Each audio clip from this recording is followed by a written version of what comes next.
सिर्फ ये मुसलमानों को टेरराइज करने की एक बात जो है वो की जा रही है, जो मुझे समझ में आता है। अब ये सच है, जो कड़वा तो लगेगा। बठिंडी सुजमा को जिन लोगों ने बेचा हुआ है, क्या उनमें से कोई अरेस्ट हुआ? क्या उनसे आज तक पूछताछ की गई? क्या एडमिनिस्ट्रेशन को पता नहीं है कि किसने ज़मीनें बेची हुई है? लेकिन ज़मीनें लोगों ने खरीदी हैं, और जिन्होंने बेची हैं वो आज वहाँ पर बड़ी बड़ी कुर्सियों पर जाके बैठे हुए बीजेपी के अंदर। ये उनसे कभी नहीं पूछेंगे। तो 4 नोटिस वहाँ पर गांधीनगर में मिले तो इनकी पूंछ में आग लग गई। इमीडिएट बीजेपी का पूरा जितना जत्था था वो सारा का सारा वहाँ पर जाके हाजिर हो गया कि नहीं जी ये होगा तो हमारे ऊपर से बुलडोजर जाएगा। तो मैं आपके विशाल से पूछना चाहता हूँ रविंद्र रैना जी, आप सिर्फ क्या ले कि इन जो गांधीनगर में 4-10 घर हैं या 4-10 दुकानें हैं, हम ये भी नहीं चाहते कि उनका टूटे, वो भी हमारे जैसे लोग हैं, नहीं टूटना चाहिए। लेकिन क्या इन 4-10 को लेके आप सपना देख रहे हैं कि आप यहाँ के चीफ मिनिस्टर बनोगे? कभी ये पॉसिबल नहीं होगा। जम्मू कश्मीर में जिस प्रकार के हालात बने हुए हैं, लोग काफ़ी ज़्यादा परेशान हैं। लोग ये सोच रहे हैं कि हम अब उम्मीद लगाएंगे तो किससे, क्योंकि जम्मू कश्मीर के पास अपनी इलेक्टेड गवर्नमेंट नहीं है, लोगों के पास अपने नुमाइंदे नहीं हैं, जिसकी वजह से लोगों को काफ़ी ज़्यादा परेशानियों का सामना करना पड़ रहा है। और जो इस वक्त हॉट इशू जम्मू कश्मीर में चल रहा है वो है लैंड एविक्शन को लेकर के। जिस प्रकार से लोगों को नोटिसें दी जा रही हैं कि आप अपनी ज़मीन खाली कीजिए, अन्यथा जबरन हम आपकी ज़मीन आपसे छीन लेंगे। अगर आपने कोई कंस्ट्रक्शन किया है तो उसे तोड़ देंगे। और दूसरी जानिब से भारतीय जनता पार्टी की तरफ से की जाने वाली बयानबाजियाँ, कभी रविंद्र रैना कहते हैं कि मेरे ऊपर बुलडोज़र चढ़ेगा अगर किसी गरीब के ऊपर बुलडोज़र आया है, कभी कहा जाता है कि 5 से 15 मरला रजिस्टर कर दिया जाएगा। लेकिन जब हम ज़मीनी सतह पे देखते हैं तो इन दावों में से, इन जो भी दावे किए गए हैं भारतीय जनता पार्टी के लीडर्स द्वारा, कोई भी दावा ऑन ग्राउंड प्रूफ नहीं हो पा रहा। इन्हीं सब चीज़ों को डिस्कस करने के लिए हमारे साथ मौजूद हैं आम आदमी पार्टी के senior leader mister Safeer Chaudhary. First of all सबसे पहले आपका वेलकम है सर। बहुत बहुत शुक्रिया जी आपको। सर, जिस प्रकार से जम्मू कश्मीर में इस वक्त माहौल बना हुआ है, अगर हम पर्टिकुलरली जम्मू खिते की बात करें तो डिमोलिशन ड्राइव हो तो नहीं रही, लेकिन इसका इतना बुरा असर पड़ चुका है लोगों के जहनों पर कि उनको ये पता नहीं चल रहा कि कल जिस घर में हम रह रहे हैं कल शायद एक घर हो ना हो। तो किस तरीके से देखते हैं आप इस चीज़ को कि क्या साबित करना चाहती है एलजी गवर्नर और central ruling Bharatiya Janata party? देखिए, आपने देखा हो कश्मीर के अंदर तो बहुत बुरा हाल करके रखा हुआ है। कुछ वीडियोस आ रहे हैं, कुछ जगहों पे वीडियोस भी नहीं बनाने दिए जा रहे हैं। कश्मीर के हालात तो आपको पता ही है। बहुत बुरे तरीके से लोगों को घरों से बेघर किया जा रहा है। कल एक ट्राइबल लेडी की वीडियो कल से वायरल हो रही है कि उनके पास, बेचारों के पास आसमान के बगैर कोई छत नहीं है दूसरा। तो ये चीज़ें तो हो रही हैं कश्मीर के अंदर। अच्छे खासे लेवल पे इन्होंने बर्बादी मचा रखी है। पुंछ राजौरी के अंदर मचा रखी है, चनाब वैली के अंदर मचा रखी है, और जम्मू के अंदर जो इन्होंने टेरराइज़ किया है लोगों को, वो ये जो शोरूम यहाँ पर गिराया है, वो शोरूम गिराने के पीछे एक ही मकसद था, लोगों को टेरराइज़ करना, जो हमें समझ में आ रहा है। क्योंकि उससे पहले साल, पिछले साल भी एक यहाँ पर एविक्शन ड्राइव की थी इन्होंने। ये नीचे आप उतरेंगे हाईवे के बिल्कुल पास में, उससे पहले भी इन्होंने नीचे जाके इसका महिंद्रा का शोरूम वगैरह तोड़ा था। आज भी आप यहाँ से निकलने के बाद जाइए, वो जहाँ पर पत्थर, वो जहाँ पर ईंट गिरी थी उस दिन, वो वहीं गिरी हुई है। उस ज़मीन की सरकार को ज़रूरत नहीं थी, लेकिन सरकार ने क्या किया कि वहाँ पर इतने सारे लोग, वहाँ पर एक कबाड़ की वो था, उस पर लगभग 20-25-30 लोग काम कर रहे थे। उसके पीछे मेडिसिन की शॉप थी, वहाँ पर लोगों को मेडिसिनें मिलती थी, वो सारा होता था। उसके अंदर भी कम से कम 25 से 30 मुलाजमीन थे। तो कुल मिला के 250-300 लोगों को पिछले साल इन्होंने मतलब दरबदर कर दिया। बेचारों के जॉब छीन लिए उनके। छोटी छोटी नौकरियाँ थी उनकी, 8-8, 10-10 हज़ार, 20-20 हज़ार वाली नौकरियाँ थी, वो छीन ली उन्होंने। और इस साल जो शोरूम पर इन्होंने किया, शोरूम पर डाका डालने का एक ही मकसद था कि वहाँ पर 200 के आसपास बच्चे जो हमारे यहाँ पर काम कर रहे थे उनको दर से दरबदर कर दिया गया। मतलब रोजगार तो दे नहीं पा रहे, अब जिनके पास है उनसे भी छीनी जा रही है। और वो सिर्फ शोरूम का गिराने का मकसद जो था एडमिनिस्ट्रेशन का, और एलजी एडमिनिस्ट्रेशन का, इस गुंडा गवर्नमेंट का जो मैं कहूँगा, वो सिर्फ इतना ही था, इतना ही मकसद था। क्योंकि वो 18 मरले जगह है, वहाँ पर कोई पार्क नहीं बन सकती, वहाँ पर कोई बड़ा स्कूल नहीं बन सकता, वहाँ पर कोई बड़ा हॉस्पिटल नहीं बन सकता। 18 मरले में क्या बनाओगे आप? कुछ नहीं बन सकता। और वो अगर हाईवे पे आप जाओगे तो वो सबसे पीछे बिल्डिंग हुई थी, उसके आगे हैं बाकी दुकानें वगैरह जो भी हैं, जो भी बिल्डिंगें बनी हैं आगे हैं। और जो इस ज़मीन की जो किस्म है, या जिस लेवल की ये ज़मीन है, वो हाईवे के इस तरफ भी एंड तक एक जैसी ज़मीन है, हाईवे के दूसरी तरफ भी एक जैसी ज़मीन है, और इसके बीच में बीजेपी के बहुत सारे लीडर्स हैं। तो मैं आपके विशाल से पूछना चाहूँगा, वो तो आपने गरीब आदमी का झोंपड़ा तोड़ दिया, आपने बता दिया जी ये तो बड़ा लैंड ग्रैबर है, 18 मरले जगह इसने ली हुई है, वो तो किसी से खरीद के ली थी उसने 90s के अंदर। तो फिर भी आपको लगा कि ये बड़ा ग्रैबर है, और 200 लोगों को आपने घर से बेकार कर दिया। तो क्या इसके आगे जाके जो 3-4 शोरूम मारुति के आ रहे हैं, वो भाई साहब हमारे बीजेपी में इस टाइम, क्या उसको भी तोड़ेंगे आप? सेम किस्म है उस ज़मीन की और इस ज़मीन की भी।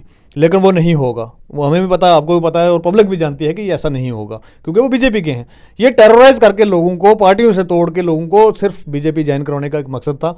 लेकिन जो जिस तरीके से इन्होंने किया है, उस तरीके से ज़्यादातर नुकसान जो है, डैमेज जो है, वो बीजेपी को ही हो रहा है। इनको समझ नहीं आ रही है क्या करना चाहिए था कि नहीं करना चाहिए था। अब इस सोच में पड़े हुए हैं। अब नए नए चीज़ें निकल के आ रही हैं मीडिया के अंदर, हर 2 घंटे के बाद कुछ ना कुछ नया निकल के आ रहा है कि जी गवर्नमेंट इसके ऊपर सोच रही है, गरीबों को वो करेंगे। तो मैं आपके विशाल से बता देना चाहता हूँ कि जम्मू कश्मीर के अंदर हमारा कोई गरीब नहीं था।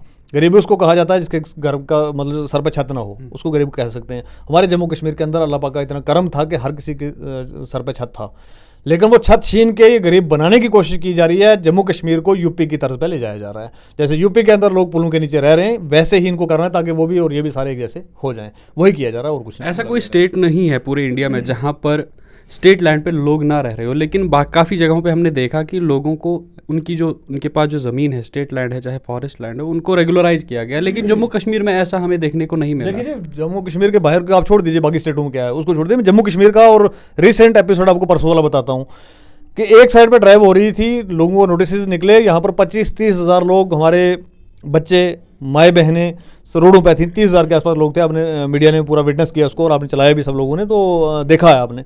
25-30 हज़ार लोग एक साइड पर रो रहे थे बैठ के। हमारा जो नारे लगाने वाला लड़का था आगे कि भाई हमारी ज़मीनें नहीं छेड़ो, वो उस नारे लगाने के दरम्यान में रो रहा था। आप वीडियो निकाल के देख लीजिए, उनकी सुनाई किसी को नहीं दी गई।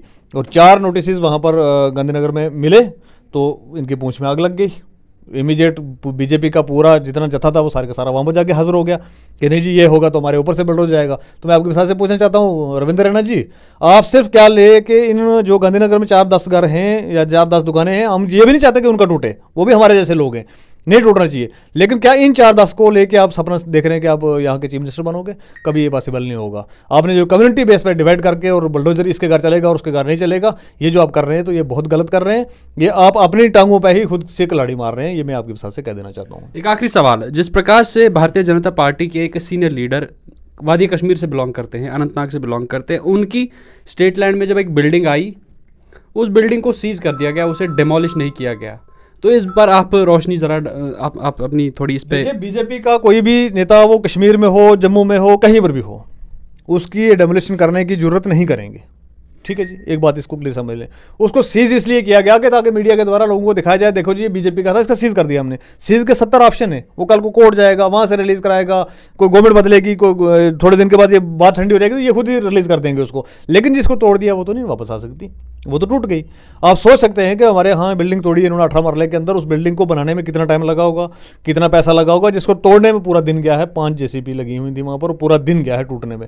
और उसको तोड़ के उठा के नहीं लेके गए, खाली पिलर उसके हटाए और उसका छत गिराया, बस इतना काम किया है। और अगले 5 साल, 4 साल, 10 साल तक वो बिल्डिंग वैसी की वैसी जगह जो है वैसी की वैसी पड़ी रहेगी। लोग वहाँ पर गंद फेंकेंगे, लेकिन अच्छा खासी बिल्डिंग बनी हुई थी, उसको गवर्नमेंट जो यूटिलाइजेशन में नहीं ला सकी। और बीजेपी पे तो कार्रवाई करने का कोई मतलब ही नहीं है। बीजेपी पे कार्रवाई कैसे होगी भाई?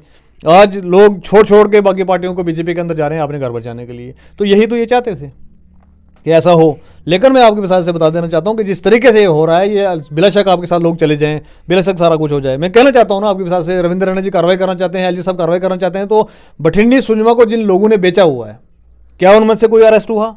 क्या उनसे आज तक पूछताछ की गई? क्या एडमिनिस्ट्रेशन को पता नहीं है कि किसने ज़मीनें बेची हुई हैं? 2-2 लाख रुपए मरला, 3-3 लाख रुपए मरला, 10-10 लाख रुपए मरला तक यहाँ पर ज़मीनें बेची गई हैं। सरकारी ज़मीनें लोगों को बेची गई हैं और लोगों ने खरीद के ली हैं ज़मीनें। यहाँ पर कोई एक भी बंदा अगर सरकार यहाँ पर बता दे कि जो इंक्रोचर और उसने पैसा नहीं भरा हुआ, तो हम उसके लिए मतलब जो ये कहेंगे हम मान लेंगे। लेकिन ज़मीनें लोगों ने खरीदी हैं और जिन्होंने बेची हैं वो आज वहाँ पर बड़ी बड़ी कुर्सियों पर जाके बैठे हुए बीजेपी के अंदर। ये उनसे कभी नहीं पूछेंगे। From the very first day मैंने इनसे कहा था कि भाई साहब आप उन लोगों को पकड़िए जिन लोगों ने ज़मीनें बेची हैं, वो पैसा कलेक्ट करिए और पब्लिक एक्सचेकर में जमा करवाइए उसका, तो हम समझेंगे कि वाकई जी को गवर्नमेंट जो है ईमानदारी तरीके से आई है। कोई ईमानदारी का काम नहीं यहाँ पर हो रहा है, कोई कुछ नहीं हो रहा है। सिर्फ ये मुसलमानों को टेरराइज करने की एक बात जो है वो की जा रही है, जो मुझे समझ में आता है। अब ये सच है, जो कड़वा तो लगेगा ये। चलिए, बात करने के लिए बहुत बहुत शुक्रिया। तो सफ़ीर चौधरी का भी ये साफ कहना है कि जिस प्रकार से बयास नेचर से डेमोलिशन ड्राइव चलाए जा रहे हैं, तो मुसलमानों को, मुस्लिम कम्युनिटी को टेरराइज किया जा रहा है। लैंड विक्शन से लेकर जितनी भी और खबरें होंगी वो हम आपको ज़रूर पहुंचाएंगे। तब तक के लिए आप बने रहें इंडियन ट्रिब्यून न्यूज़ 24/7 के साथ। मुझे दीजिए इजाज़त। Take care.